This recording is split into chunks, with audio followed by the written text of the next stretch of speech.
मनोभीष्टं स्थापितं येन भूतले स्वयं रूप कदा मह्यं ददाति स्वपदान्तिकम्। नमः ॐ विष्णुपादाय कृष्णपृष्ठाय भूतले श्रीमते भक्तिवेदान्त स्वामी इति नामिने।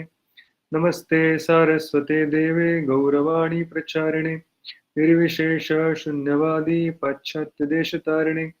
जय श्री कृष्ण चैतन्य प्रभु नित्यानंद श्री अद्वैत गदाधर श्रीवासदि गौर भक्तवृंद।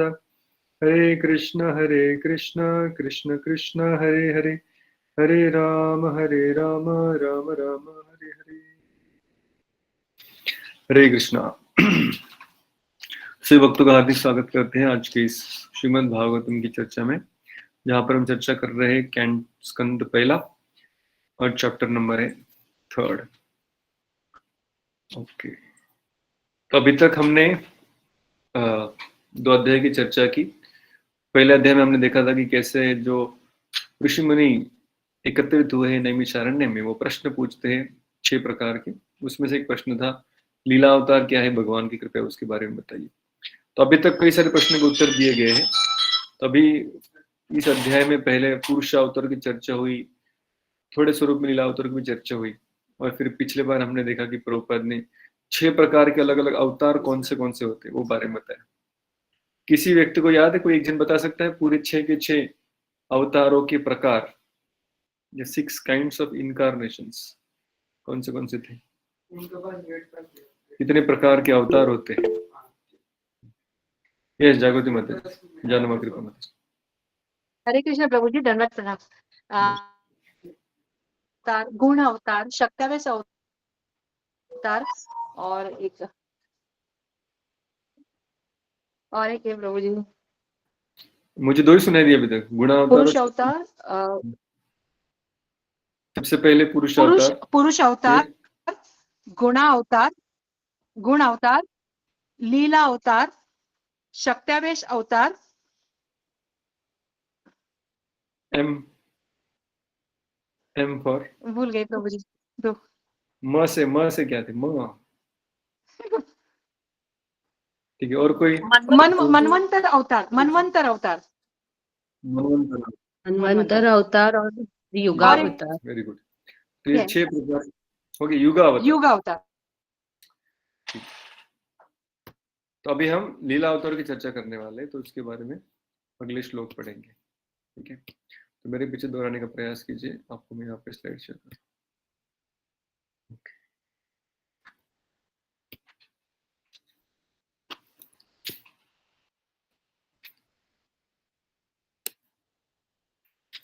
आप लोगों को मेरा स्क्रीन दिख रहा है?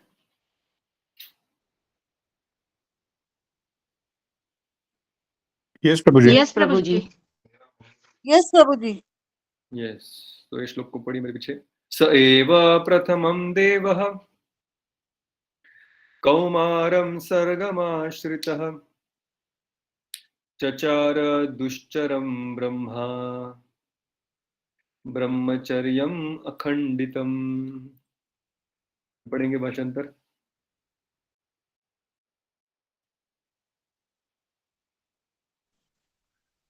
हरे कृष्ण प्रभूजी।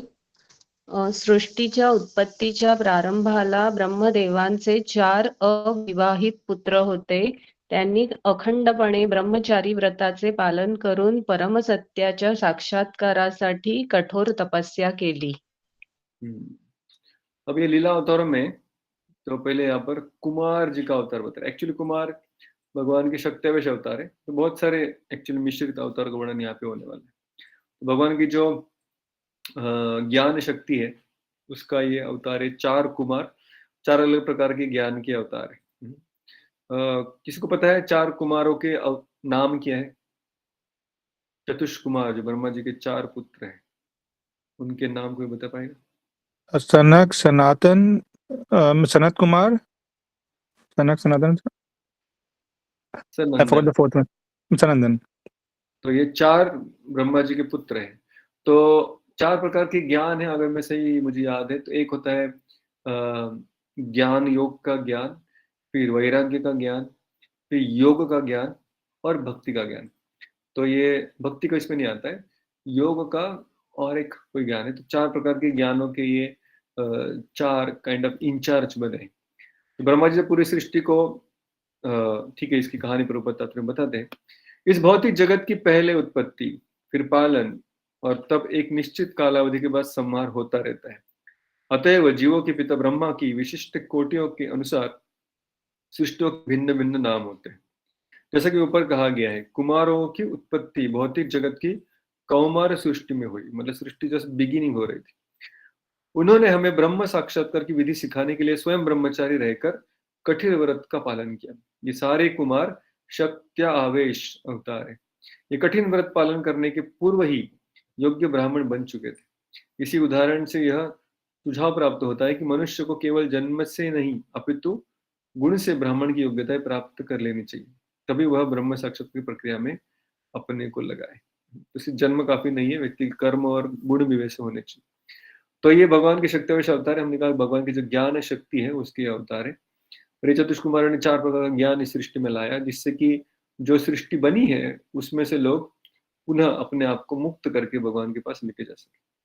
तो चतुष कुमार थे जिनको भगवान ने ब्रह्मा जी ने आज्ञा दी कि आप सृष्टि आगे बढ़ाइए, लेकिन उन्होंने कहा कि पिताजी हम ये सब काम आगे नहीं करेंगे, क्योंकि जैसे अगर हमारी उम्र बढ़ गई हम तो फिर माया के चक्कर में पड़ जाएंगे। तो हम छोटे 5 साल के बालक के रूप में ही रहना चाहते, तो इसलिए आजीवन छोटे बालक बनकर रहे, ज्ञान का अनुशीलन किए और ज्ञान को आगे बढ़ाए। क्योंकि खास करके ज्ञान योग या अष्टांग योग ब्रह्म की प्राप्ति करने के लिए वैराग्य का ज्ञान, इसमें ये जो ब्रह्मचर्य है इसका बहुत बड़ा स्थान है। तो इसलिए उनको ब्रह्मचारी बन के वो ज्ञान को प्रदान कर सकते थे, तो इसलिए उन्होंने ब्रह्मचर्य व्रत का पालन किया और आगे इस ज्ञान को बढ़ाया। उनके बाद तो ये पहले हो गए। फिर सृष्टि में और कौन से अवतार प्रकट होते हैं? द्वितीयं तो भवायस्य रसातलगतां महिम् उद्धरिष्यत् अनुपादत्त यज्ञेश सौकरं वपुः। पढ़ेंगे कोई भाषांतर?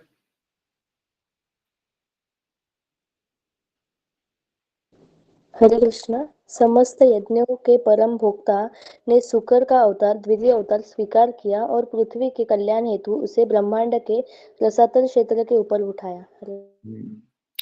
तो चतुष्कुमारी की उत्पत्ति होने के बाद भी चतुष्कुमार ने तो सृष्टि आगे नहीं बढ़ाया, तो फिर ब्रह्मा जी को आगे भी सृष्टि बढ़ानी पड़ी। तो जब उन्होंने सोचा कि सृष्टि को आगे बढ़ाने के लिए फिर वो मनुओं का पहले निर्माण करते हैं। लेकिन जब मनु निर्माण होते हैं, हालांकि वो एक जीव है, लेकिन पहले जो मनु है स्वयंभू मनु, जब ब्रह्मा जी उनको कहते कि चलो सृष्टि आगे बढ़ाओ, तो स्वयं मनु पूछते कि पिताश्री पहले मुझे रहने का स्थान तो बताइए, घर तो होना चाहिए, उसके बाद आगे संतति उत्पन्न होगी, पहले तो घर तो दीजिए, रहने का स्थान दीजिए, अधिष्ठानम। ब्रह्मा जी कहते इधर तो थी पृथ्वी, अभी आपके लिए बनाई थी मैंने, तब तो पृथ्वी गायब है, पृथ्वी है नहीं किधर। तो पृथ्वी कहाँ गई? तो हम जानते हैं कि वो गर्भोदक सागर में डूब जाती। एक कल्प में हिरण्यक्ष आकर उसको डुबाता है। तात्पर्य यहाँ संकेत यह है कि भगवान के प्रत्येक अवतार के लिए उनके द्वारा संपन्न होने वाले विशेष कार्य का भी उल्लेख रहता है। बिना कार्य विशेष के कोई अवतार नहीं हो सकता, और ऐसा कार्य सदा ही अद्वितीय होता है। ऐसे कार्यों का किसी जीव द्वारा संपन्न किया जाना असंभव होता है।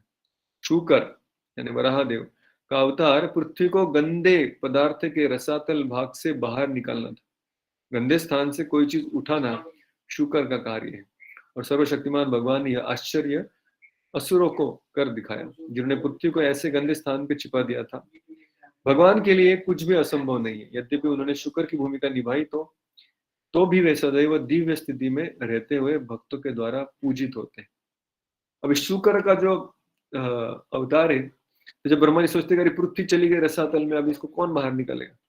तो जब ब्रह्मा जी सोचते हैं, तो आपने भी देखा होगा महाअवतार नरसिम्हा में, ब्रह्मा जी के नाक से जीव उत्पन्न होता है, नासिका से, और छोटा सा वो जीव धीरे धीरे बड़ा होने लगता है और बहुत विशाल का देह धारण करता है, तो वो बन जाता है वराह देव का रूप। और ये वराह देव फिर पृथ्वी को रसातल से बाहर निकाल दे। तो ये शुकर का रूप, भले ही शुकर खास करके बहुत ज्यादा सुंदर दिखने में नहीं होता है, लेकिन ये शुकर को जब सबने देखा तो इनको बड़ा धीरे आनंद हुआ। वे शुक्र कितना विशाल था, ये सारे ब्रह्मांड का पानी ये शुक्र के सिर्फ रंध्र में छुप जाए, इतना उसका आकार था।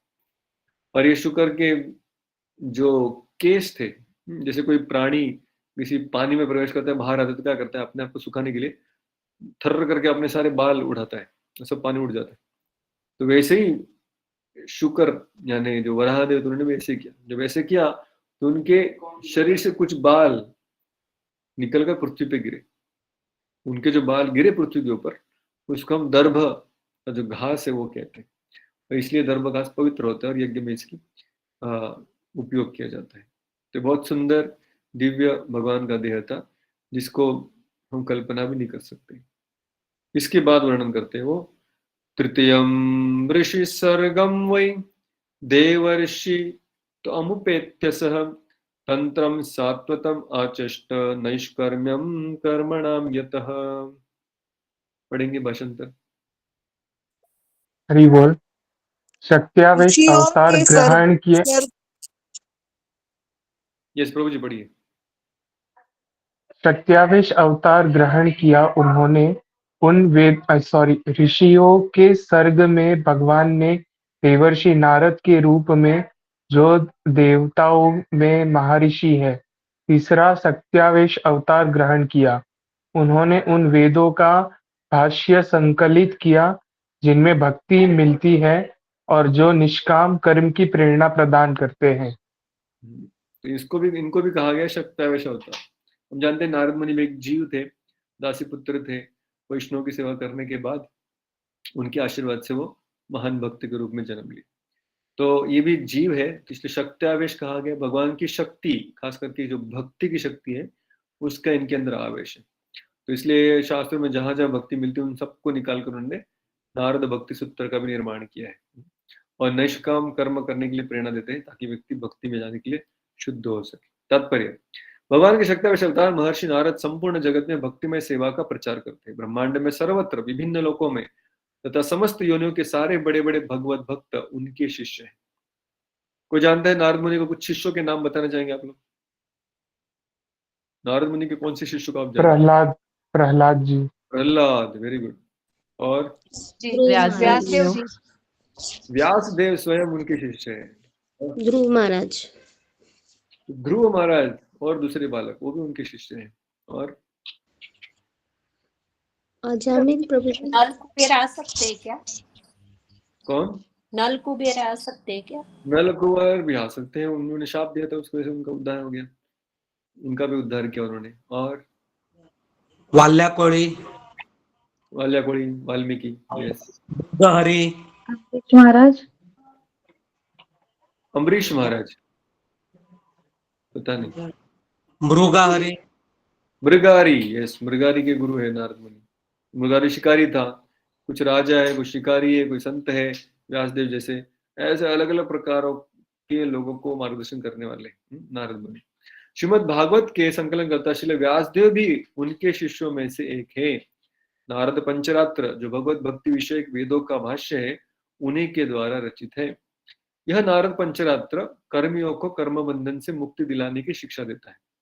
बद्ध जीव अधिकांश सकाम कर्म के प्रति आसक्त होते हैं, क्योंकि वो अपने श्रम द्वारा जीवन का आनंद भोगना चाहते हैं। यह सारा ब्रह्मांड समस्त योनियों के सकाम कर्मियों से भरा पड़ा है। सभी प्रकार के आर्थिक विकास योजनाएं इन सकाम कर्मों में सम्मिलित है।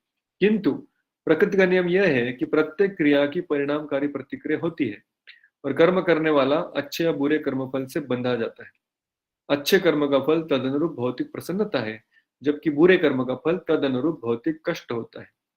फिर भी भौतिक दशाएं, चाहे वे तथाकथित सुख की हो या दुख की हो, अंततः दुख का ही कारण बनते हैं।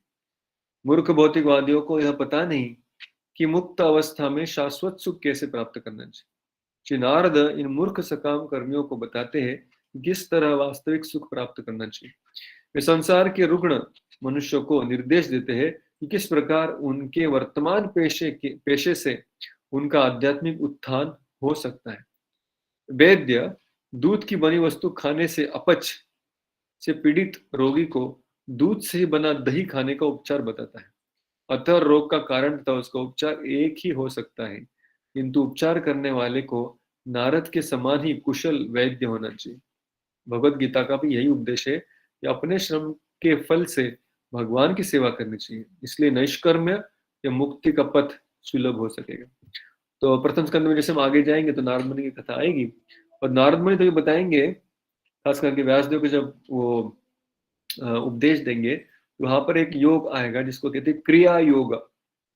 तो क्रिया योग मतलब जहां पर कैसे व्यक्ति अपनी क्रियाओं को भगवान से जोड़ सकता है, तो अपना जो भी प्रोफेशन है, जो भी अपना पेशा है, उसको कैसे भगवान से जोड़ सकता है। अब प्रभुपाद यहाँ पर उदाहरण दे रहे हैं दूध और दही का। क्या संबंध है इसका निष्काम कर्म योग का और दूध दही के उदाहरण का क्या संबंध है? हालांकि हमने इसकी चर्चा गीता में की थी, इसको याद है?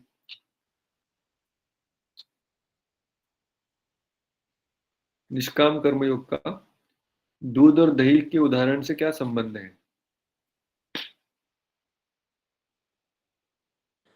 दूध सेहत के लिए हानिकारक हो सकता है, लेकिन उसमें दही दही से हमारा रोग दूर भी हो सकता है शायद प्रभु जी। हाँ बराबर, ये तो प्रभुपाद ने लिखा है यहाँ पर कि दूध की बनी वस्तु ज्यादा खा ली तो अपचन हो जाता है, लेकिन अपचन को ठीक करने के लिए दूध का बना हुआ दही खाएंगे तो उपचार हो जाता है। तो एक बीमारी का कारण है, एक उपाय बन गया। तो इसका अभी ये तो रोज हम देखते हैं, लेकिन इसका निष्काम कर्मयोग से क्या लेना देना? रोग और उपचार, दूध और दही, इसका क्या कनेक्शन है निष्काम कर्मयोग से? तो प्रभुपाद जी गीता में बताते हैं कि साधारण कर्म करेंगे खुद के प्रसन्नता के लिए, तो वो कर्म किसका कारण बनता है? बंधन का कारण बनता है, क्योंकि उसमें से पाप या पुण्य प्रकट होंगे। तो वही कर्म, सेम कर्म अगर हम भगवान की संतुष्टि के लिए करें, वैष्णव की सेवा के लिए करें, तो वही कर्म क्या बन जाता है? अभी बंधन का कारण नहीं बनता, किसका कारण बन जाता है वो? मुक्ति का कारण बन जाता है। तो हाँ, कर्म प्रभु वही है। 4.24 में आज ही डिस्कस हुआ, सॉरी प्रभु जी। जय, थैंक यू रेफरेंस भी दे दिया 4.24। तो वही कर्म जो पहले बंधन का कारण बना था, वही कर्म अभी मुक्ति का कारण बन गया। जैसे दूध पहले बीमारी का कारण बना था, वही दूध दही के रूप में अगर लिया तो उपचार का कारण बन जाता है। वही दूध उपचार भी बन गया, वही दूध बीमारी बना था। वैसे ही हमारे कर्म, वही कर्म बंधन का भी कारण बन सकता है, वही कर्म उसका उपाय भी बन सकता है। क्या करने से? दही लगाने से नहीं, वो कर्म को भगवान को अर्पण करने से। तो ये नैष्कर्म का रास्ता कहते हैं। तो नारद मुनि ने इसके बारे में उपदेश दिए है खास करके, क्योंकि वो जैसे हम देखते हैं मृगारी को मिले, या फिर ध्रुव महाराज, प्रहलाद महाराज, ये सब गृहस्थ लोग थे, परिवार के साथ रहने वाले थे। तो नारद ने उनको ये नहीं कहा कि सब कुछ छोड़ दो, जहां जहां जरूरी लगा वहां पे छोड़ने के लिए भी कहा, लेकिन जहां जहां उधर रह के ही भगवान की सेवा में अपने कर्मों को लगा सकते हैं, तो उनको फिर वो क्रिया योग या नैष्कर्म्य का रास्ता बताया कि अपने कर्म भगवान की प्रसन्नता के लिए करो, अपने कर्म के फल भगवान को अर्पण करो। तो ये थे तीसरे। पहला अवतार कौन सा था हमने देखा आज? फर्स्ट चतुष कुमार, सतीश कुमार, सेकेंड वराह, वराह अवतार। महादेव, तीसरे नारद मुनि। ठीक है, तो आगे बढ़ते हैं। तुरीये धर्म कला सर्गे नर नारायणा वृषि भूत्वात्मोपशमोपेतम अकरोत् उच्चरम तपः दुश्चरम तपः। पढ़ेंगे कोई भाषांतर? 9वां श्लोक। चौथे अवतार में भगवान राजा धर्म की पत्नी के जुड़वा पुत्र नर तथा नारायण बने। फिर उन्होंने इंद्रियों को वश में करने के लिए कठिन तथा अनुकरणीय तपस्या की। अभी ये भगवान के अवतार है, नर और नारायण। नर नारायण ये दो लोग हैं, जुड़वा है, लेकिन हमेशा इनका नाम साथ साथ में आता है, नर नारायण। एक तो नारायण तो कृष्ण ही थे, और नर कौन थे? अर्जुन। अर्जुन थे। तो अर्जुन और कृष्ण ही नर और नारायण बनकर आए थे। और इन्होंने खास करके कौन सी चीज सिखाई? तपस्या। अगर आप स्वामीनारायण मंदिर जाएंगे तो स्वामीनारायण मंदिरों में आपको नर नारायण ऋषि उनके प्रमुख उनके आराध्य में से एक। तो वहां पर वो लोग नर नारायण की पूजा करते हैं, राधा कृष्ण की पूजा करते हैं और लक्ष्मी नारायण की भी पूजा करते हैं।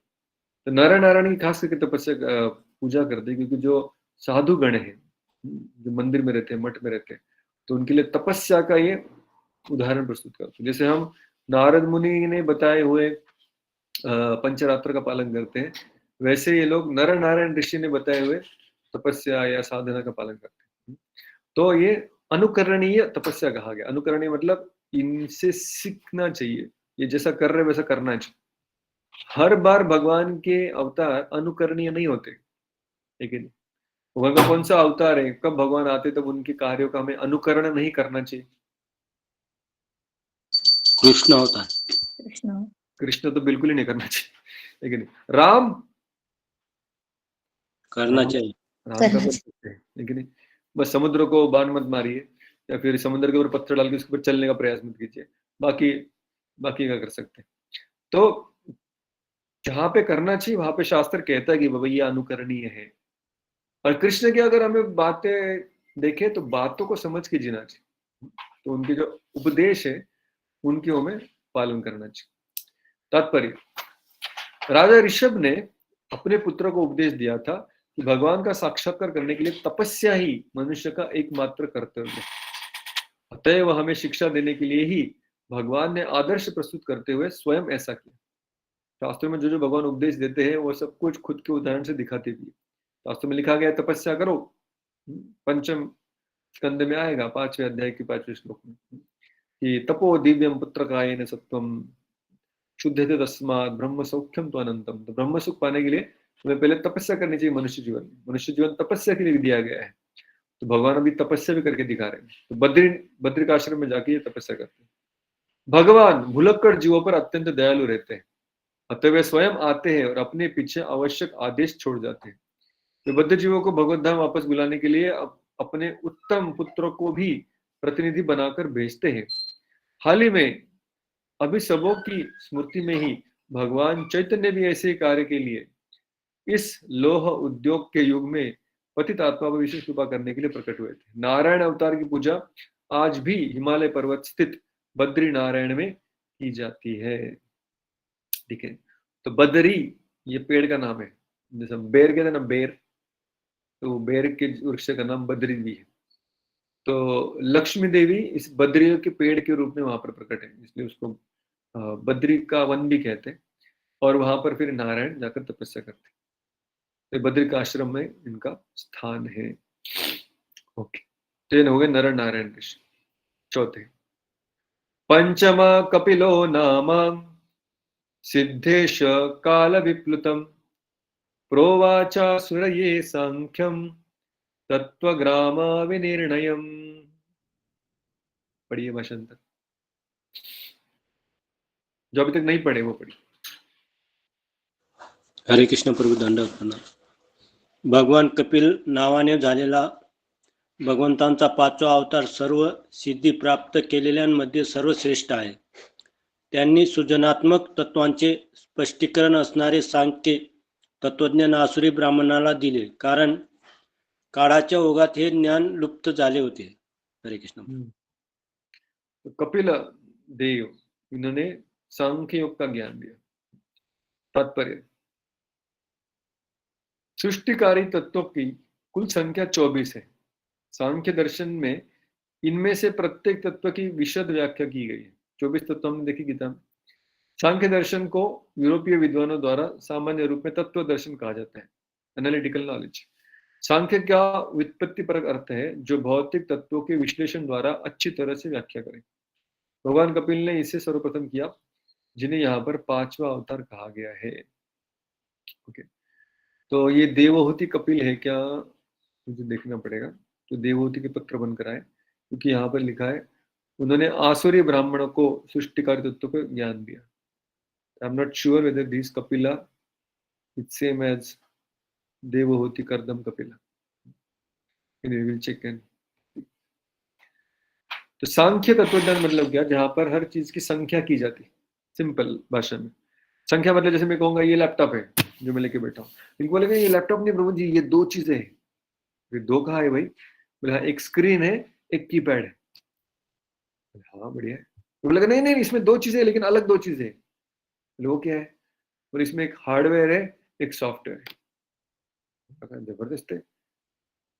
तो इस प्रकार से हर कोई व्यक्ति इसमें से अलग अलग नंबर के पदार्थ निकाल सकता है, अलग अलग प्रकार से कैटेगरीज कर सकता है, उसको कहते हैं संख्या। तो सॉफ्टवेयर को डिफाइन कर दिया, हार्डवेयर को डिफाइन कर दिया, दोनों को मिलकर लैपटॉप बन गया। इस प्रकार से व्याख्या की जाती है। लैपटॉप मतलब क्या? तो ये सॉफ्टवेयर और ये हार्डवेयर का कॉम्बिनेशन है। वैसे कोई कहेगा नहीं नहीं प्रभु जी, इसमें तो सिर्फ पृथ्वी तत्व है। कोई कहेगा अपने अंदर पृथ्वी अग्नि जल वायु आकाश 5 है। इस प्रकार से 5, 10, 15, 24 सारे तत्वों को गिनना हर जगह पर, उसको कहते हैं सांख्य तत्व। अच्छा, सांख्य तत्व क्यों बताया जाता है? शास्त्रों में ये सांख्य का वर्णन क्यों है? जैसे गीता में भी हम देखते हैं ना, गीता में कौन से अध्याय को सांख्य योग कहा गया है? Second second chapter. वहां पर कौन सी संख्या की है? अर्जुन को भगवान बताए तू 1 नहीं है, तू 2 है। कौन सी 2 चीजें बताई गई दूसरे अध्याय में? आत्मा और शरीर का विश्लेषण।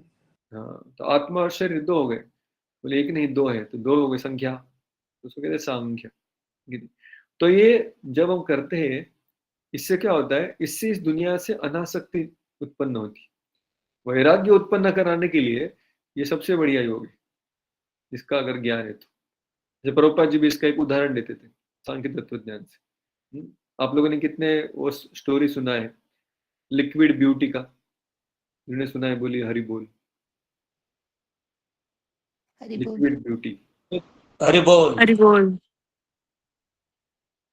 कितने लोगों ने नहीं सुना है? बोलिए हरि बोल। हरि बोल। हरि बोल। हरि बोल। हरि हरि बोल। बोल।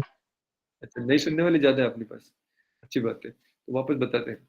तो प्रभुपाद स्टोरी बताते हैं कि एक बार एक बहुत सुंदर राजकुमारी थी और एक गार्डन में बैठी थी वो।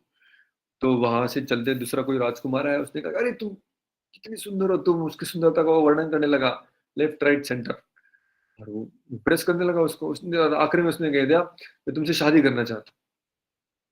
उसको लगा ये जानना पहचान, सिर्फ मेरा रूप देख के बोल रहे शादी करूंगा।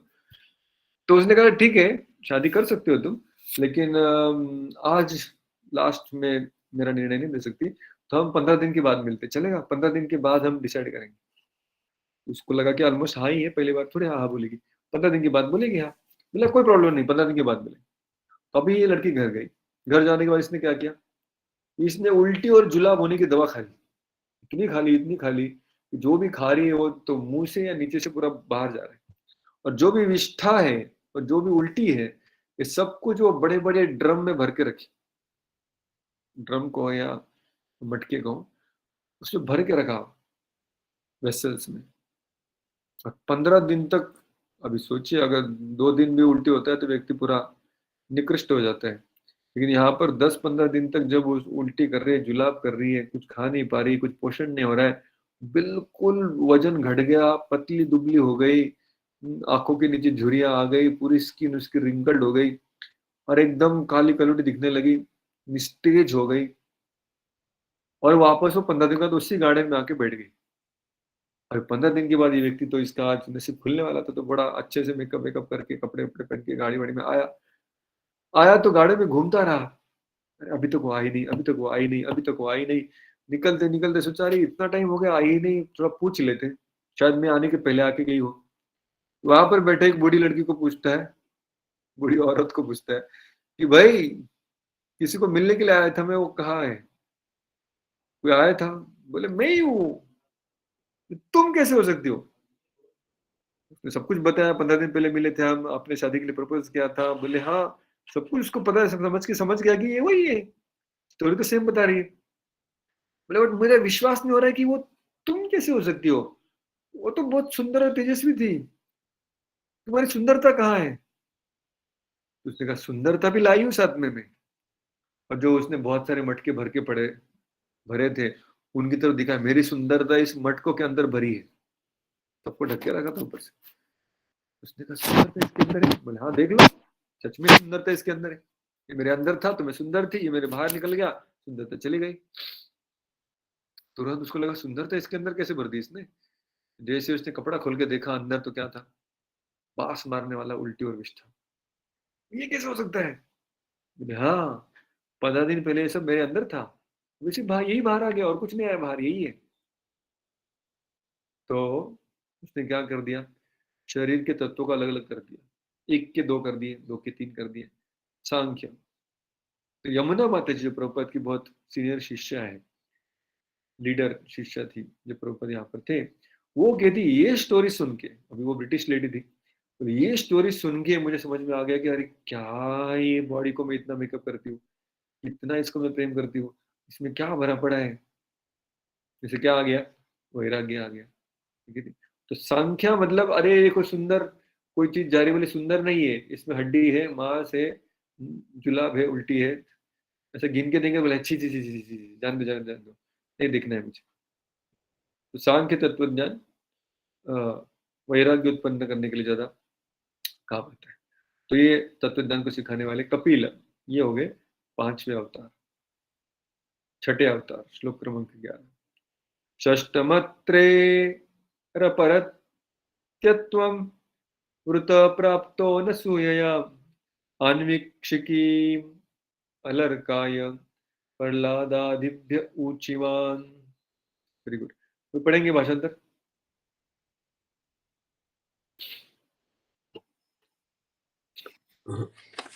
भगवान श्री कपिल नामक 5वां अवतार सिद्धों में 11वें श्लोक का भाषांतर पढ़ना है। 11वीं। पुरुष के छठे अवतार अत्रि मुनि के पुत्र थे। वे अनसुया की प्रार्थना पर उनके गर्भ से उत्पन्न हुए थे। उन्होंने अलर्क, प्रहलाद तथा अन्य व्यक्तियों को अध्यात्म के विषय में उपदेश दिया। क्या नाम था इनका, कौन बताएगा? अत्रि और अनुसुया के पुत्र दत्त महाराज। दत्त महाराज, दत्तात्रेय। तो ये दत्तात्रेय किसके पुत्र है? अत्रि और अनुसुया के, हम सब जानते हैं। और यहाँ पे कह गया इन्होंने प्रहलाद महाराज को भी उपदेश दिए। अच्छा, प्रहलाद महाराज के गुरु का नाम क्या बताया आपने अभी? नारद मुनि। नारद मुनि। तो ये कब आ गए दत्तात्रेय? तो दत्तात्रेय को भागवत में अवधूत करके कहा गया है। दत्तात्रेय का नाम सुना आपने, अवधूत? तो ये अवधूत, अवधूत यानी जो आत्म साक्षात्कार को प्राप्त हो गए और जो सामाजिक नियमों के परे चले गए हैं, उनको अवधूत कहते हैं। अवधूत मतलब जिसके लिए कोई नियम नहीं बचे संसार में, वो कहीं भी घूम सकता है, कुछ भी कर सकता है, वो हमारे रोज की चाल ढाल में नहीं बैठ सकता, उसको अवधूत कहते हैं। तो कभी कभी हमारे कुछ भक्त अगर नियमों का पालन नहीं करते हैं बार बार बोलने के बाद भी, तो भी कभी कभी उनको उपेक्षा से अवधूत कहा जाता है। अवधूत ये सुनेगा नहीं, लेकिन अवधूत का सही अर्थ है जो अपने आप को इतना ऊपर उठा लिया है कि वह सांसारिक नियमों से परा चला गया, उसका अवधूत कहते हैं। तो भागवत के 7वें स्कंद में वर्णन आता है कि प्रहलाद महाराज नरसिंहदेव प्रकट होने के बाद, फिर राजा बनते हैं हिरण्यकशिपु के बाद, और फिर पूरे राज्य को संभालते हैं। लेकिन जब राज्य का कारोबार देखते देखते एकदम घूमते रहते हैं, तब एक अवधूत ब्राह्मण को मिलते हैं। और अवधूत ब्राह्मण उनको वर्ण क्या है, आश्रम क्या है, हर वर्ण और आश्रम की क्या कर्तव्य है, और उस वर्णाश्रम धर्म का कैसे उच्चांक मतलब भक्ति, ये सब चीजें बताते हैं। तो अवधूत से वो सीखते हैं। तो अवधूत कौन है? दत्तात्रेय है। तो वहां पर हम दत्तात्रेय की जो शिक्षाएं हैं श्रीमद् भागवत में, उसका भी वर्णन हमें समझ में आएगा। तो अनुसुया के 3 पुत्र बने थे जो उनको ब्रह्मा, विष्णु और महेश से प्राप्त हुए थे। तात्पर्य पढ़ते पहले फिर चर्चा करेंगे। तात्पर्य, भगवान ऋषि अत्रि तथा अनुसुया के पुत्र दत्तात्रेय के रूप में अवतरित हुए। ब्रह्मांड पुराण में पतिव्रता पत्नी के प्रसंग में भगवान द्वारा दत्तात्रेय के रूप के अवतार लेने की कथा का वर्णन हुआ है।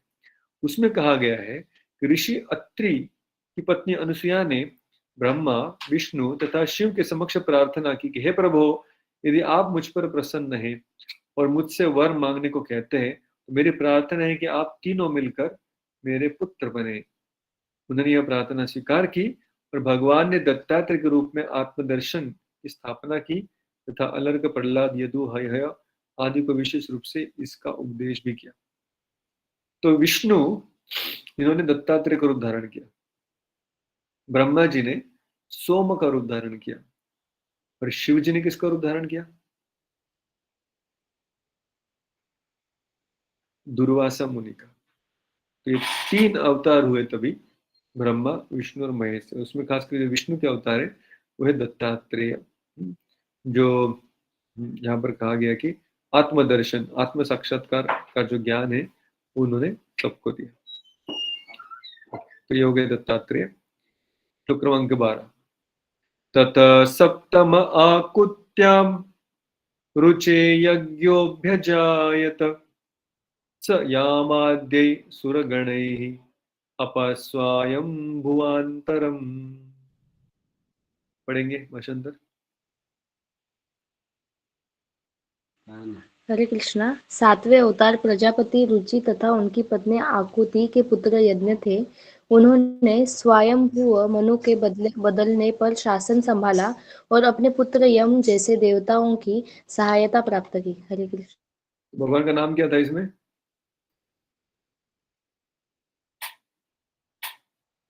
यज्ञ। तो यज्ञ नाम की अवतार है। तो यज्ञ जो है ये मनवंतर अवतार है, जैसे हमने पहले भी पढ़ा था। तो ये स्वयंभू मनु जो पहले मनु है, उनके मनवंतर काल में यज्ञ उत्पन्न होते हैं। स्वयंभू मनु जाने के बाद अगला मनु आने तक यज्ञ संभालते हैं सृष्टि को।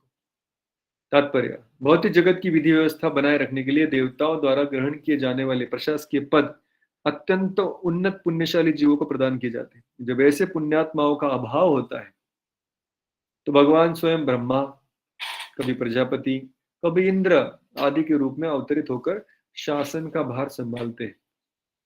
हालांकि अपने प्रतिनिधियों को संभालने के लिए कहते, लेकिन जब कोई क्वालिफाइड व्यक्ति मिलता नहीं तो स्वयं भगवान को वो पद संभालना पड़ता है।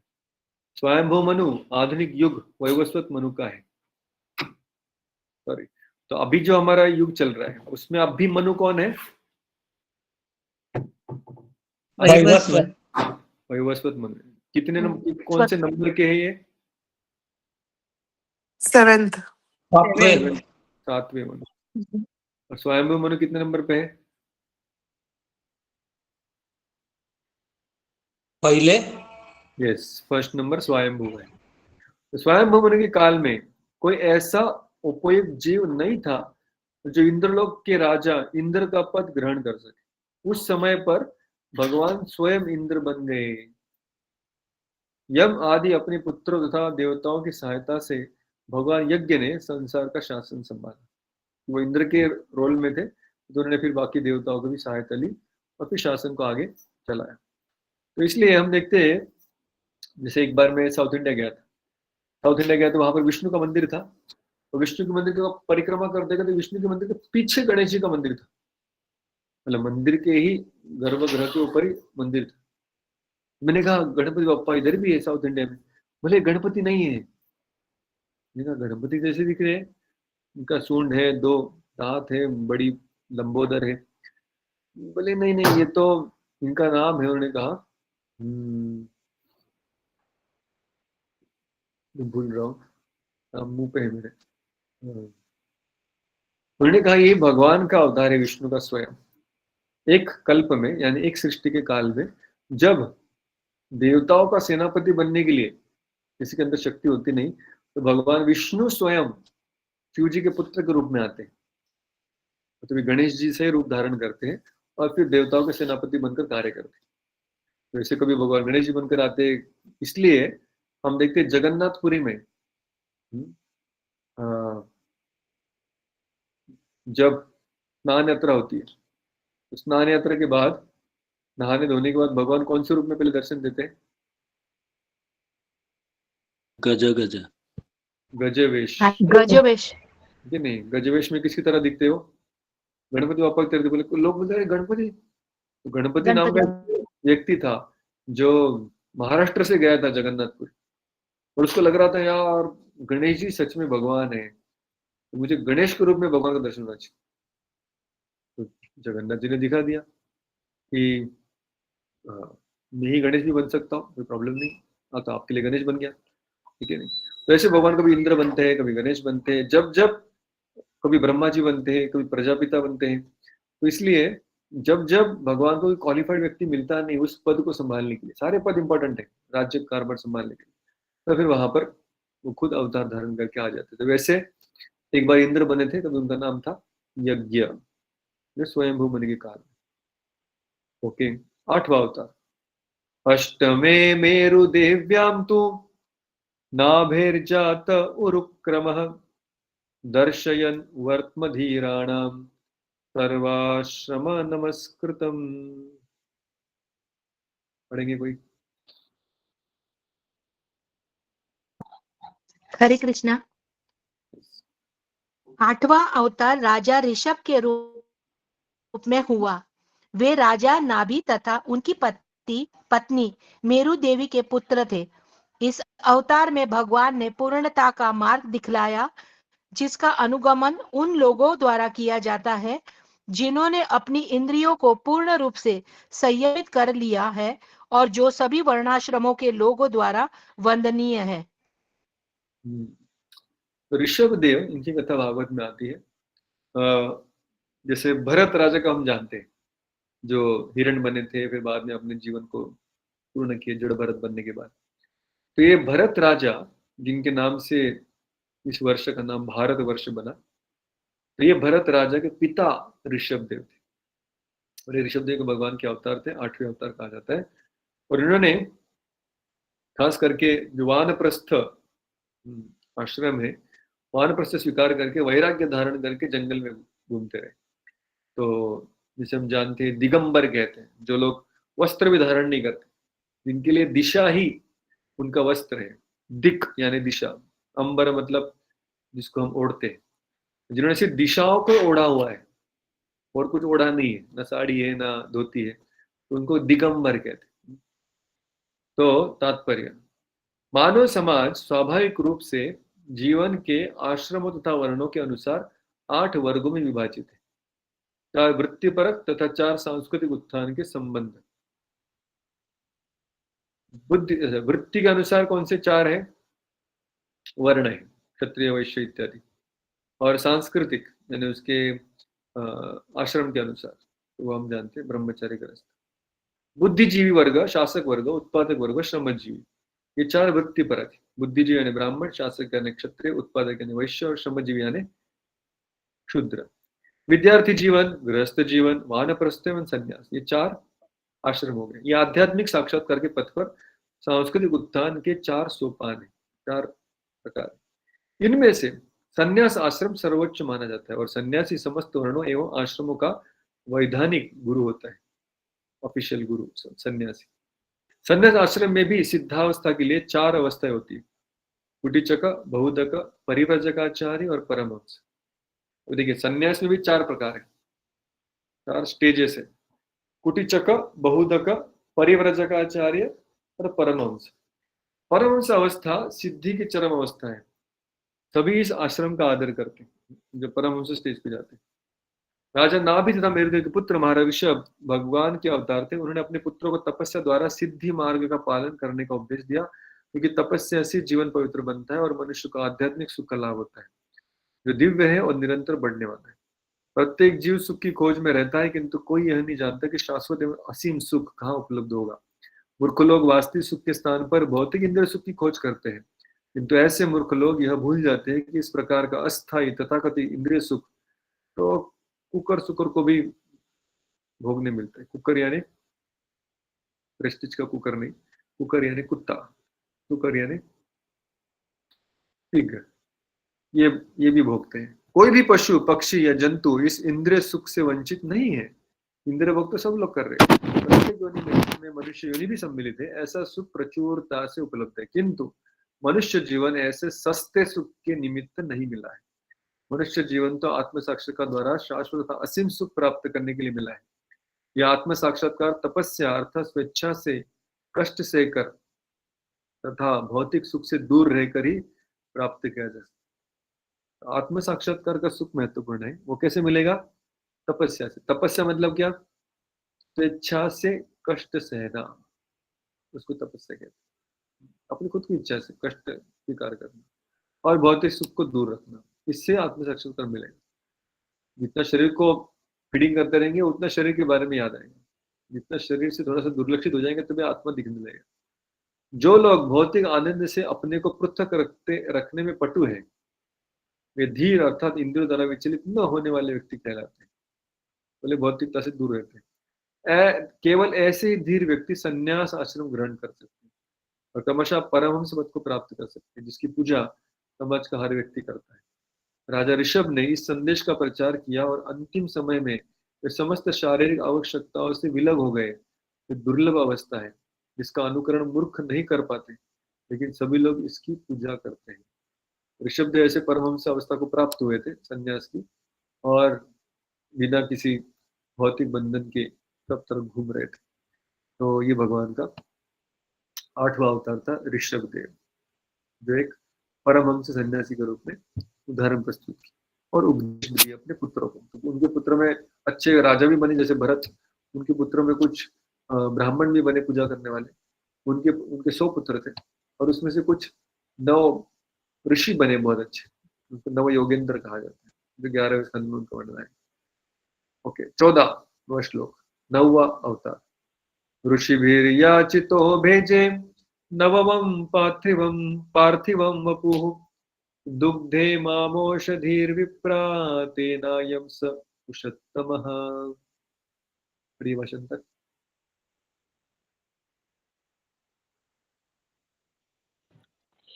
हे ब्राह्मणों, मुनियों द्वारा प्रार्थना किए जाने पर श्री भगवान ने 9वें अवतार में राजा पृथु का शरीर स्वीकार किया, जिन्होंने विविध उपजे प्राप्त करने हेतु पृथ्वी को जोता। फल स्वरूप पृथ्वी अत्यंत सुंदर तथा आकर्षक बन गई। एक समय था जहाँ पर पृथ्वी में बहुत सारे पहाड़ इतने पहाड़ बन गए कि पृथ्वी के ऊपर कुछ खेती बाड़ी करने का कुछ जगह ही नहीं बचा। तो ऐसे समय पर भगवान पृथ्वी बनकर आए और पूरे पृथ्वी को जोत दिया और फिर सपाट कर दिया, और उसमें बहुत सारे औषधियां, वनस्पति, अन्न इत्यादि प्रकट होने लगा।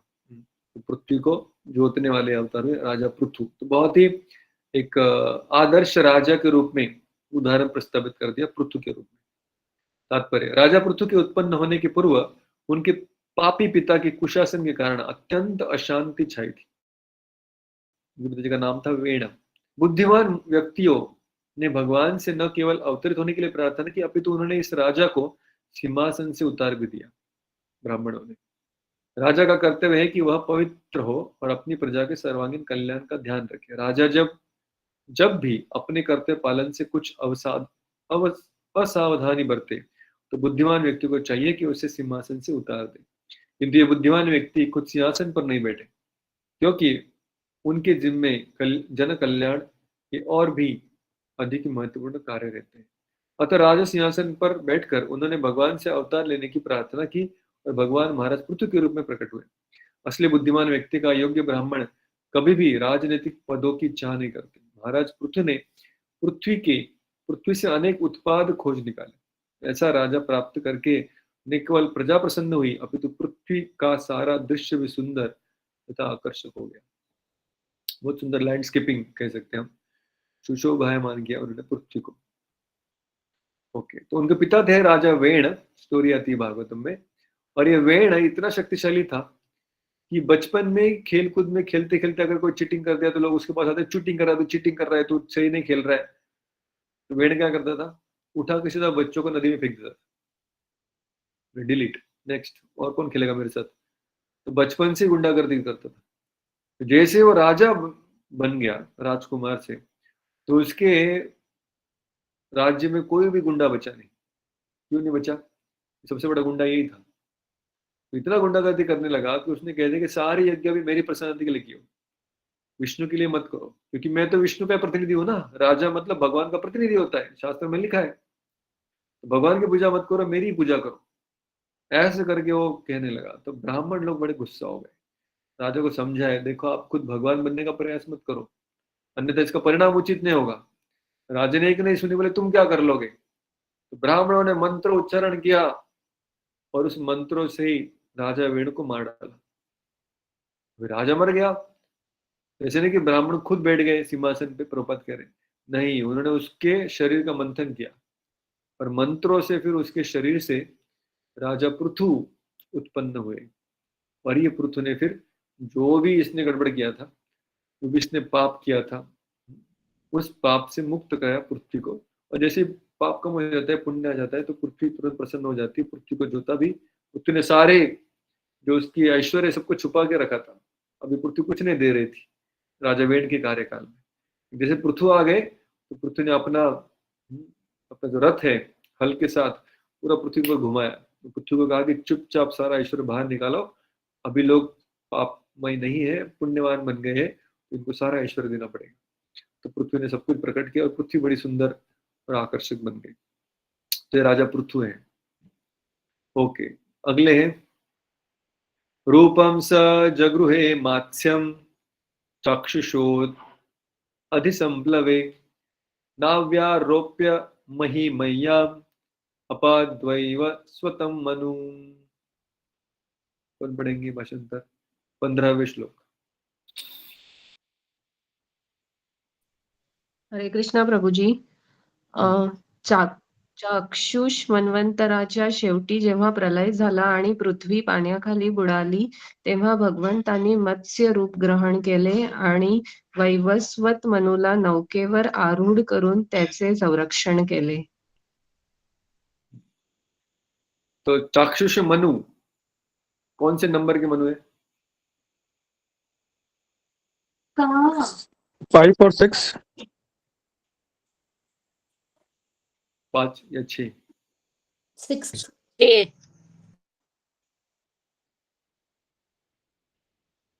जैसे यहाँ पर और एक मनु का वर्णन है, वो कौन से? वैवस्वत।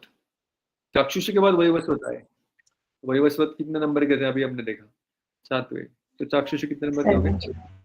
तो चाक्षुष मनवंतर के बाद जब जल प्रलय हुआ तो फिर इस मछली को रूप धारण करके भगवान ने वैवस्वत मनु को बचाया। और जो भी स्पेसीज थी, ब्राह्मण थे, ग्रंथ थे, अलग अलग प्रजाति के सैंपल्स थे, ये सबको संभाल के रखा उस बोट में। और वो प्रलय की पूरी जलधारा में वो मछली उस बोट को संभाल के रखी, ताकि अगली सृष्टि होगी तो ये सब काम आएगा। तो ये बहुत सुंदर लीला हम आगे पढ़ेंगे 11वें, मेरे ख्याल से 9वें स्कंद में पढ़ेंगे। तात्पर्य, भागवत के मूल भाष्यकार श्रीपाद श्रीधर स्वामी, इनके मत के अनुसार प्रत्येक मनु के बदलने पर सदैव प्रलय नहीं होता। फिर भी अभी जैसे प्रलय कब होता है? जब ब्रह्मा जी का दिन खत्म होता है तब प्रलय आता है। क्योंकि ब्रह्मा जी सोते हैं, सुबह उठते तो सृष्टि फिर से नष्ट हो जाती है, सुबह उठकर उनको वापस सृष्टि बनानी पड़ती है। वहां पर हमेशा प्रलय होते हैं। फिर ब्रह्मा जी की जब मृत्यु होती है तो और ज्यादा बड़ा प्रलय आता है, तब तक ब्रह्म लोग भी उसमें डूब जाते हैं। दिन के अंत में सिर्फ नीचे के कुछ लोग ही डूबते हैं, लेकिन अभी जब ब्रह्मा जी की मृत्यु की, सब ज्यादा डूबेंगे। अभी यहाँ पर कह रहे जब मनु बदलता है, ब्रह्मा जी के एक दिन में कितने मनु होते हैं? 14. 14. तो मनु का कार्यकाल बदलता है, वहां पर प्रलय नहीं होता, वो तो स्मूथली हो जाता है। लेकिन फिर भी चाक्षुष मनु के कार्यकाल के पश्चात यह प्रलय सत्यव्रत को अद्भुत लीला दिखाने के उद्देश्य से किया गया। ये स्पेशल इफेक्ट्स दिया था मत्स्य अवतार के आगमन के लिए। लेकिन श्री जीव गोस्वामी ने प्रामाणिक शास्त्रों से निश्चित प्रमाण प्रस्तुत किए हैं कि प्रत्येक मनु के बाद प्रलय होता है। तो जीव गोस्वामी का कुछ और मत है और श्रीपाद श्रीधर स्वामी का कुछ मत है। श्री विश्वनाथ चक्र ठाकुर ने भी श्री जीव गोस्वामी का अनुमोदन किया है और भागवतामृत से प्रत्येक मनु के पश्चात ऐसे जल प्लावन के उदाहरण दिए। तो अलग अलग आचार्य के अलग अलग मत है। इसके अतिरिक्त भगवान अपने भक्त सत्यव्रत पर विशेष अनुग्रह प्रदर्शित करने के लिए इसी विशेष युग में स्वयं अवतरित हुए। तो प्रलय भले होता है, लेकिन प्रलय की जो, जैसे मैंने कहा, सीमा है वो अलग अलग होती है। तो मनु के अंत में प्रलय हो सकता है, लेकिन वो बहुत छोटा, उससे उतनी दुनिया का प्रलय हो सकता है। इसलिए जीव गोस्वामी कहते प्रलय होता है, श्री गोस्वामी कहते प्रलय नहीं होता। तो बहुत बड़ा प्रलय तो होता नहीं, इसलिए प्रलय नहीं होता, लेकिन छोटा मोटा प्रलय तो होता है, इसलिए बाकी आचार्य कह रहे होता है। सुरासुराणाम उदधिम मथनताम मंदराचलम दद्रे कमठ रूपेण पृष्ठ एकादशे विभुः। यस, कौन पढ़ेंगे? भगवंताचा 11वा अवतार कासवाच्या रूपाने झाला. ज्यावेळी ब्रह्मांडातील देवदानवाने मंदराचल पर्वताचा मंथनासाठी रवीप्रमाणे उपयोग केला, त्यावेळी त्यांनी मंदराचलाला आपल्या पाठीवर धारण केले. ओके, थोड़ा क्विक रिवीजन करेंगे. नंबर 1 कौन थे? चतुष कुमार, सनक कुमार, चार very Kumar, good, 4 Kumar. Second Varaha, Varahadev. Second Varaha अवतार, नारद, नारद मुनी, देवर्षि नारद, वेरी गुड, नारद मुनि. फोर्थ नर नरनारायण, नारायण, नर नारायण, नारद के बाद नर नारायण आ गए. 5 कपिल कपिल मुनि, मुनि, भगवान कपिल, 3 मुनि साथ में, नारद मुनि, नर नारायण मुनि और कपिल मुनि. ओके. 6 दत्तात्रेय, दत्तात्रेय अवतार, 6 का 3 दत्तात्रेय आ गए. 6 नंबर पे दत्तात्रेय आ गए. 7 यज्ञ, 7 यज्ञ आ गए. 8 ऋषभदेव, ऋषभदेव, 8 ऋषभदेव. Very good. 9 राजा पृथु महाराज, ऋतु ऋतु महाराज. महाराज, 10 मत्स्य रूप, मत्स्य अवतार, मत्स्य अवतार आ गए. और अभी आए 11 में कौन आ गए? कूर्म अवतार, कूर्म अवतार, कूर्म. अभी थोड़ा सीरीज में आ रहे हैं. कश्यप अवतार, ठीक है, ये सब जानते हैं हम. समुद्र मंथन के लिए अभी मैं डिटेल में जाऊंगा नहीं, लेकिन जब वो बड़े मंदारचल पर्वत को ले, अभी ये मंदारचल पर्वत ये कोई काले पत्थर का नहीं बना हुआ था. मंदराचल पर्वत किससे बना हुआ था? सोना, सोने का बना था, सोने का. और सोना हेवी मेटल्स में आता है, मतलब बहुत वजन होता है सोने का. तो ये सोने का पर्वत जो समुद्र के बीच में लाया, तो ये क्या होने लगा, जब ये रस्सी लगाई और मान लीजिए बहुत हेवी रॉड डाला और उसको अगर रस्सी बांध के मथने लगे, तो क्या हुआ, वो धीरे धीरे गड्ढा करके समुद्र के अंदर ही गड़ने लगा. तो गड़ जाएगा तो फिर घूमेगा कैसे? पक्का होने लगा. तो वो गड़ना नहीं चाहिए वजन से. अभी इसका वजन कितना था? देवता और दानव सब लोग मिलाकर भी इसको उठा नहीं पाए थे. तो भगवान फिर उसको उठा के गरुड़ जी को पीठ पे रख के लेके आए थे. वो तो भगवान का अजीत अवतार. लेकिन अभी जब समुद्र में रख दिया तो ये धंसने लगा नीचे. तो नीचे ना धसे, इसलिए भगवान ने कौन सा अवतार लिया?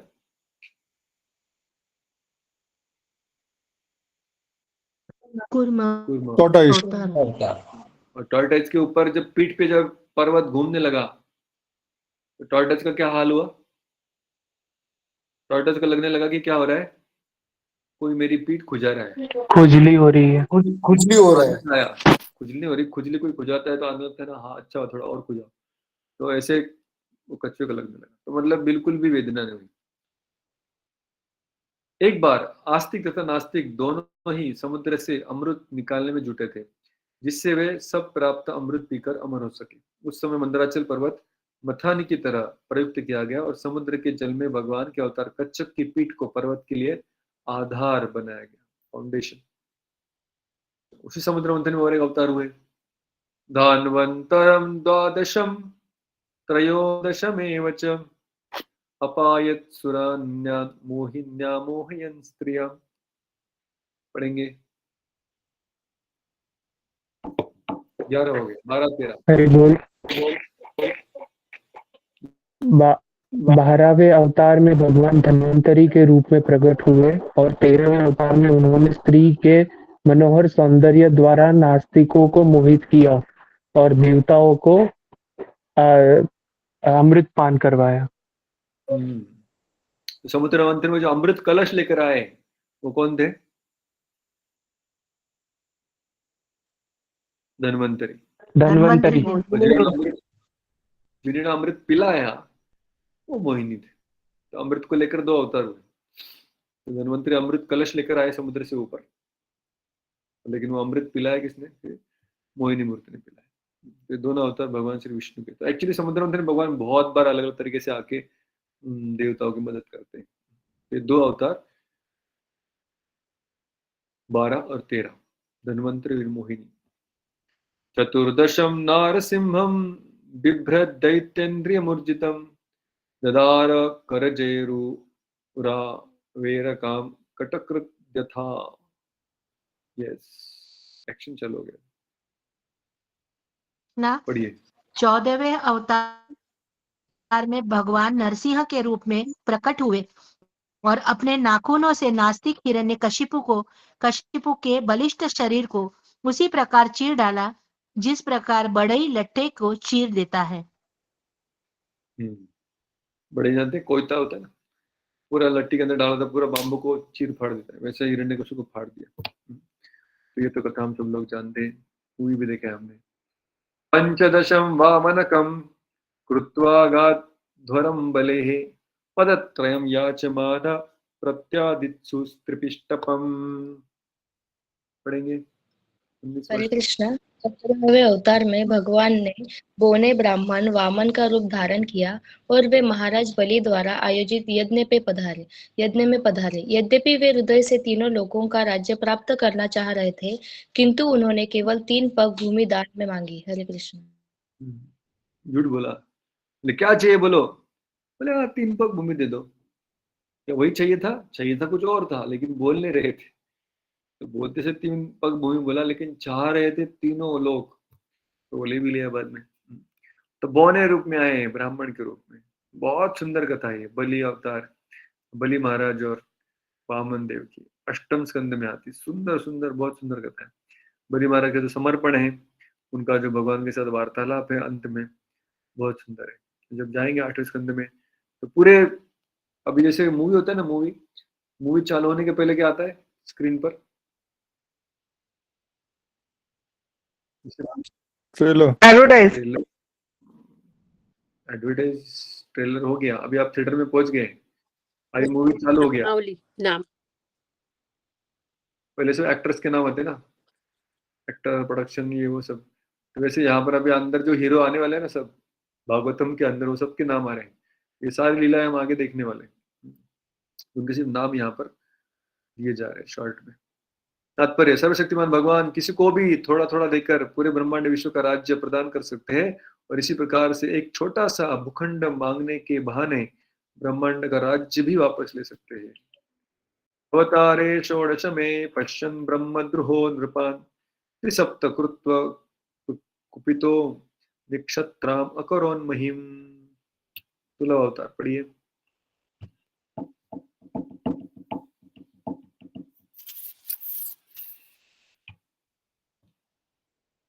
हरे कृष्णा। 16वें अवतार में भगवान ने भृगुपति के रूप में क्षत्रियों का 21 बार संहार किया, क्योंकि वे ब्राह्मणों बुद्धिमान वर्ग के विरुद्ध किए गए विद्रोह के कारण उनसे क्रुद्ध थे। कौन से अवतार है ये? परशुराम। परशुराम अगला महाअवतार जो आने वाला है। अपेक्षा की जाती है कि क्षत्रिय या प्रशासक उन बुद्धिमान मनुष्य के निर्देश से इस लोक का शासन चलाएंगे जो प्रामाणिक शास्त्रों के आधार पर शासकों को निर्देश या गाइडेंस देते हैं। तो ब्राह्मणों को पूछकर, ब्राह्मणों का मार्गदर्शन लेकर शासन करना एक क्षत्रिय का कर्तव्य है। शासक इसी निर्देश के अनुसार शासन चलाते हैं। जब कभी क्षत्रिय या शासक विद्वान तथा बुद्धिमान ब्राह्मणों के आदेशों की अवज्ञा करते हैं, तो वे बलपूर्वक उनके पदों से हटा दिए जाते हैं और बेहतर प्रशासन की व्यवस्था की जाती है। जैसे हमने वेण की केस में देखा, वेण भी जब मदमत्त हो गया अहंकार के कारण, तो ब्राह्मण ने उसको मार गिराया। अब यहाँ पर एक नहीं, ऐसे बहुत सारे क्षत्रिय एक के बाद एक ऐसे उत्पात करने लगे। तो फिर परशुराम ने खड़ग हाथ में लिया, बोले यार ये तो, इनका खून तो पूरा शुद्ध करना पड़ेगा। तो 21 जनरेशन तक शुद्ध करते रहे। 21 जनरेशन जहां दिखा क्षत्रिय उसको मारने लगे, और जब परशुराम की खड़ग से शुद्ध हो गए सारे वंश, तब रुके राम की उत्पत्ति होने के बाद। ओके, तो ये हो गए परशुराम जी। उन्होंने 21 बार पृथ्वी को क्षत्रिय विहीन कर दिया। तत सप्तदशे जात सत्यवत्यां पराशरात् चक्रे वेदतरोः शाखा दृष्ट्वा पुंसोऽल्पमेधसः। पढ़ेंगे भाषांतर। हरे कृष्णा। तत्पश्चात 17वें अवतार में भगवान पराशर मुनि के माध्यम से सत्यावती के गर्भ से श्री व्यासदेव के रूप में प्रकट हुए।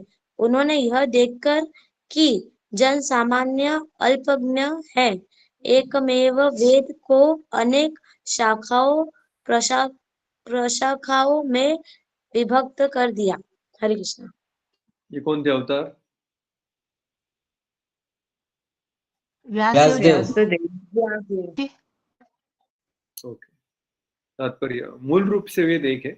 व्यासदेव का जन्म कब हुआ? जब ऐसे समय पर जहां पर जन सामान्य अल्पज्ञ है, मतलब बुद्धि ज्यादा है नहीं, मंदमती, और ऐसे मंदमती लोगों को इतने बड़े वेद पढ़ने को मुश्किल जाएगा। उन्होंने क्या कि भाई इतना बड़ा जाड़ा बुक था, उस बुक को 4 सब्जेक्ट अलग अलग कर दिया। तो यार एक एक पढ़ो, तो थोड़ा सिंपल जाएगा आप लोग। तो व्यास जी ने बहुत बड़ा काम किया। बुक था ही नहीं पहले, सिर्फ वर्बल में था। वर्बल बुक को, ऑडियो बुक को उन्होंने actual writing, first time writing किसी ने अगर इंट्रोड्यूस किया इस दुनिया में तो व्यासदेव है। तो मतलब वो टेक्नोलॉजी, एडवांस टेक्नोलॉजी लेकर आए जो अभी तक सिर्फ बोलने में चल रहा था। टेक्स्ट बुक कॉन्सेप्ट सबसे पहले व्यासदेव ने लाया, और वहां से वो चालू हुआ, क्योंकि लोग अभी याद नहीं रख पाने वाले थे, इसलिए उनको लिख के रखना पड़ने वाला था। इसलिए व्यासदेव ने वो सिस्टम आरंभ कर दिया। तात्पर्य मूल रूप से वेद एक है, किंतु श्री व्यासदेव ने मूल वेद को 4 में विभाजित कर दिया, साम, यजुर, ऋग तथा अथर्व। और तब इन सब की व्याख्या पुराण तथा महाभारत जैसी विविध शाखाओं के रूप में की। तो 4 वेद भी किए, ऊपर से पुराण भी लिखे, महाभारत भी लिखा। सामान्य लोगों के लिए वैदिक भाषा तथा विषय अत्यंत कठिन होते हैं। उन्हें केवल अत्यंत बुद्धिमान तथा स्वरूप सिद्ध ब्राह्मण ही समझ सकते हैं। किंतु वर्तमान कलयुग तो अज्ञानी मनुष्यों से भरा पड़ा है। यहाँ तक कि ब्राह्मण पिता से उत्पन्न होने वाली संतान भी वर्तमान युग में शूद्रों या स्त्रियों से श्रेष्ठ नहीं होती। बीजों अर्थात ब्राह्मणों, क्षत्रियों तथा वैश्यों से यह अपेक्षा की जाती है कि वे सांस्कृतिक शुद्धिकरण की प्रक्रिया अर्थात संस्कार संपन्न करेंगे। किंतु वर्तमान युग के बुरे प्रभाव के कारण तथाकथित ब्राह्मण तथा अन्य उच्च वर्ग ये लोग भी सुसंस्कृत नहीं रह गए, कोई संस्कारों का पालन नहीं करते। तो इसलिए उनको क्या कहा जाता है? वे द्विज बंधु कहलाते हैं। तो द्विज मतलब क्या? जिसका 2 बार जन्म हुआ है। 2 बार जन्म कैसे होता है? पहला जन्म होता है माता पिता से, वो तो हम सब लोग जानते हैं। और दूसरा होता है जब उसको गुरु से दीक्षा मिलती है, खास करके उपनयन संस्कार होता है, जब उसको जनेवा मिलता है। तो जिनको जनेवा मिला है उनको कहते हैं द्विज। जैसे ब्राह्मणों को एक नाम है द्विज। लेकिन ये संस्कार क्षत्रिय भी कर सकते हैं, वैश्य भी कर सकते हैं, शूद्रों का अधिकार नहीं होता पुराने जमाने में। तो ये जो उच्च 3 है, ब्राह्मण, क्षत्रिय, वैश्य, इनको द्विज कहा जाता है। इनमें 2 बार जन्म होना चाहिए। मतलब सिर्फ जन्म लिया और मेहनत करता रहा ऐसे नहीं होना चाहिए, उसको गुरु भी पाकर उससे ज्ञान भी लेना चाहिए और सुसंस्कृत होना चाहिए। लेकिन धीरे धीरे सारे संस्कार खत्म हो गए, ज्ञान भी खत्म हो गया, इसलिए जो द्विज के परिवार में भी जन्मे लेकिन उनको द्विज नहीं कहा गया, उनको क्या कहा गया? द्विज बंधु। बंधु यानी रिलेटिव या रिश्तेदार। तो ये ब्राह्मणों का रिश्तेदार है। अरे ये ब्राह्मण नहीं है, नहीं, इसके रिश्तेदार ब्राह्मण थे, ये ब्राह्मण नहीं है। द्विज बंधु ये एक तरीके से अपशब्द है, गाली है। ये ब्राह्मण नहीं है, ब्राह्मण का बंधु है। वे द्विज बंधु कहलाते हैं, जिसका अर्थ है द्विजों के मित्र तथा परिजन। लेकिन इन द्विज बंधुओं की गिनती शूद्रों तथा स्त्रियों में ही की जाती है, क्योंकि इनके पास और ज्यादा संस्कार, बुद्धि, वेदों का ज्ञान नहीं है। तो पुराने जमाने में स्त्रियों को ज्यादा एक शास्त्र नहीं सिखाए जाते थे जनरली, और क्षुद्र भी शास्त्र नहीं पढ़ते थे। और अभी तो ये द्विज भी नहीं पढ़ने वाले, तो इसलिए कलयुग में सारे ही एक लेवल में आके बैठ गए, तो कोई भी जाति को। इसलिए व्यासदेव ने द्विज बंधुओं के लिए शूद्रों तथा स्त्रियों के जैसे अल्पज्ञों को ध्यान में रखकर वेदों को विविध शाखाओं प्रशासकों में विभाजित किया, ऋग, साम, यजुर इत्यादि। लेकिन वो भी हम नहीं पढ़ पाते, तो हम तो उससे भी गिरे हुए। तो ये थे व्यासदेव, एक अवतार हुए, 17 हुए। अभी जाते 18वें। नरदेवत्वम् आपन्न सूरकाय चिकीर्षया समुद्र निग्रहादीनि चक्रे वीर्याण्यतः परम। पढ़ेंगे। 18वें अवतार में श्री भगवान राजा राम के रूप में प्रकट हुए। उन्होंने देवताओं के लिए मन भावन कार्य करने के उद्देश्य से हिंद महासागर को वश में करते हुए समुद्र पार के निवासी नास्तिक राजा रावण का वध करके अपनी अति मानवीय शक्ति का प्रदर्शन किया। ये 18वें अवतार है, तो वो श्री रामचंद्र की लीला हम जानते हैं, तो उसकी थोड़ी संक्षिप्त में प्रभुपाद कहानी तात्पर्य बताते हैं। यहाँ पर हम रुकते हैं आज, और यहाँ से आगे कि अभी राम और कृष्ण का वर्णन चालू होने वाला है, बलराम और कृष्ण का। इसकी चर्चा हम कल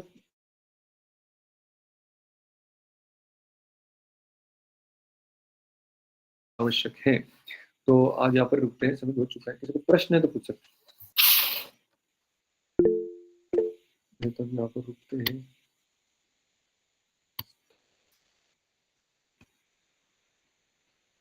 यस मुकेश प्रभु। हरिबोल प्रभु जी, आपने जैसे स्टार्टिंग में अवतार का सीरीज चालू किया, तभी आपने चतुष कुमार, इसके बाद वराह किया, तो फिर आपने तभी बोला वराह अवतार एक मनवंतर में था, तभी वो गर्भोदक सागर में डूबी हुई थी पृथ्वी। लेकिन उसके सीरीज के एकदम लास्ट में नरसिंह अवतार का ये हुआ, लेकिन इन दोनों का रिलेशन है ना, जैसे वो दोनों भाइयों का वध किया वैसे। हाँ, तो इसलिए मैंने कहा एक बार ऐसे हुआ था कि हिरण्यक्ष ने पृथ्वी डुबाई थी और तभी वराह आए थे। तो वराह दो प्रकार के हैं, श्वेत वराह और रक्त वराह। तो एक वराह तो सिर्फ खास करके हिरण्यकश्यप में जब आता है तब एक वराह आते हैं। अभी मुझे एग्जैक्टली याद नहीं कौन से बार आते हैं, लेकिन एक वराह रूप आते हैं एक बार जब हिरण्यकश्यप नहीं होता वहां पर, मतलब पृथ्वी अपने आप में डूबी हुई, तो डूबी पृथ्वी को निकाल के जाते हैं हिरण्यकश्यप को मारने को, जिसमें लीला नहीं है। लेकिन दूसरे वराह जो है वो पृथ्वी को तो बचाती है, साथ साथ हिरण्यकश्यप को भी मारते हैं। तो जैसे मैंने कहा कि स्वयंभू मनु, मतलब ये पहला मनु है जो पृथ्वी डूबी हुई है, तो पहला ही है तो उसको तो लैंड प्रिपरेशन करके देना पड़ेगा, तो भी भगवान आते हैं। तो ये अलग अलग कल्पों की कहानियां है। तो डिटेल में हम जैसे तीसरे स्कंद में जाएंगे, तो तीसरे स्कंद में वापस हिरण जो श्वेत वराह है और हिरण्यक्ष है, उनकी कहानी आएगी, तो वहां पर सीक्वेंस हमें एग्जैक्टली पता चलेगा। अभी मुझे इमीडिएटली याद नहीं आ रहा है, लेकिन एक वराह है जो बिना हिरण्यकश्यप को मारे अपनी लीला करके जाते हैं, और दूसरे एक वराह है जो हिरण्यकश्यप को मार के फिर जाते हैं। तो दोनों अलग अलग समय पर आते हैं, अलग अलग समय पर। ओके मतलब प्रभु जी। होता पहला ही मनवंतर ही है, लेकिन हर बार पहले मनवंतर में वराह आते ऐसे भी नहीं। जैसे हर कलयुग में चैत्र महाप्रभु ने आते, या हर द्वापर युग में कृष्ण स्वयं ने आते। उस युग के युगावतार आएंगे, लेकिन हमेशा कृष्ण आएंगे ऐसा नहीं है। तो ये हर अवतार, लेकिन हर इन दोनों बिल्कुल कनेक्शन है। अवतारों को एक ही गिना जाएगा? नहीं नहीं, ये दो अलग अलग है, नरसिंह और वराह।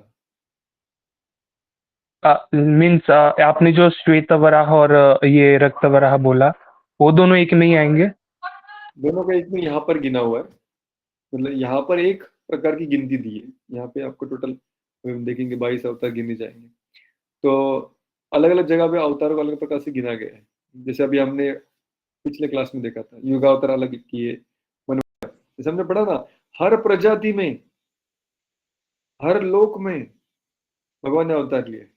हर प्रजाति मतलब सोचिए, मनुष्य में भी लिया है, कॉकरोच में भी लिया है, शुक्र लिया है, सिंह का लिया है, कछुए का लिया है, मत्स्य के लिया, हर प्रजाति में लिया। अभी प्रजाति कितनी है? 84 लाख तो ये नहीं है।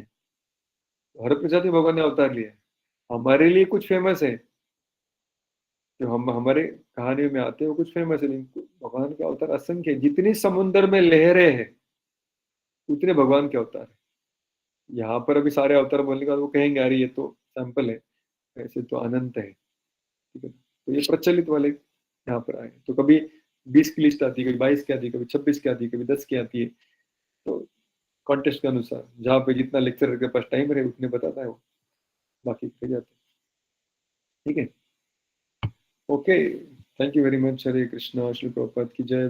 सबका बहुत बहुत धन्यवाद, सबने बहुत सुंदर सेवाएं की। पुष्याभिषेक में खास करके मैं आ नहीं पाया, थोड़ा मैं धन्यवाद। लेकिन वीडियोस देखा, कीर्तन का सुना, बहुत सुंदर था। और गोकुल बिहारी खास करके उस दिन बड़े बड़े बड़े बड़े सुंदर दिख रहे थे, सबको कृपा भी दे रहे थे। तो थैंक यू वेरी मच। इतना थकने के बाद भी आप लोग थोड़ा एक दिन आराम करके फिर वापस क्लास में आ गए। Thank you very much. Hare Krishna, Shri Prabhupad की जय, अनंत कोटि वैष्णव वृंद की जय। Thank you Prabhu ji. Thank you very much Prabhu ji. Thank you Hare so Krishna much Prabhu ji. जी। Thank you Hare Krishna.